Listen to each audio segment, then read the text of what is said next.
This is Jordan Tower with JT News. I hope you guys are having a great night. Let's get right into it and make sure you tap that like button, tap that subscribe button, and let's get right into the news. Okay, first off, Meek Mill had his baby today on his birthday of all days. That's pretty amazing. Okay, so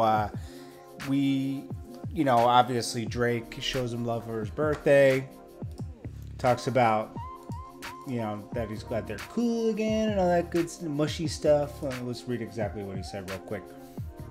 He said, "Millions, more life on your day, my brother. I'm pissed the world isn't ready for Ruben to drag us somewhere against our will. But we'll run it back soon as we free up, hoping this next run around the sun gets you more funds and more fun, that you keep serving them till it's all said and done." Wow, he even rhymes in his Instagram posts. But him and Meek are besties again. Meek Mill had a new baby. Congratulations to him. And it's pretty crazy that he had it on his birthday. That's pretty amazing. So they share a birthday.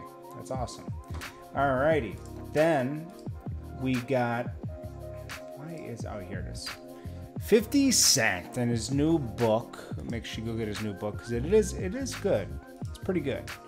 It's called, what is this book called? Hustle Harder. Okay, good book. I've been listening to it. Because he did a whole audiobook. Well, he explains why he cut off Lloyd Banks. He never cut off Tony Yayo, but he just had to distance himself from Tony Yayo, like keep him at a distance because it was messing up business. So in the book, he details why he couldn't mess with Banks anymore. He said Banks never wanted more on his own. He always wanted things given to him. He's talked about this a lot, and actually, he says in the book, I'm not telling you anything I haven't told Banks myself. He's stuck in an old time. He won't adapt to new times. He says Instagram, when he told him to get on Instagram, he said Instagram, Tupac and Biggie went on Instagram. He's like, Tupac and Biggie aren't here anymore. They probably would have adapted. Lloyd Banks just didn't want it as much as 50 did. He tried to teach them how to hustle and everything, but they just wanted the label to do everything for them. With Tony Yayo, he said it was different.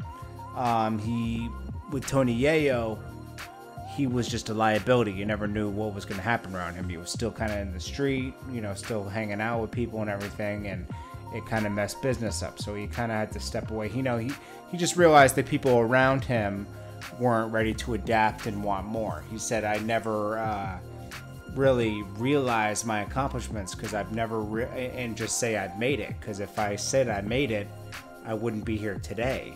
Back then, if I sold, however many records I sold and I felt like I made it, I wouldn't be hungry for more."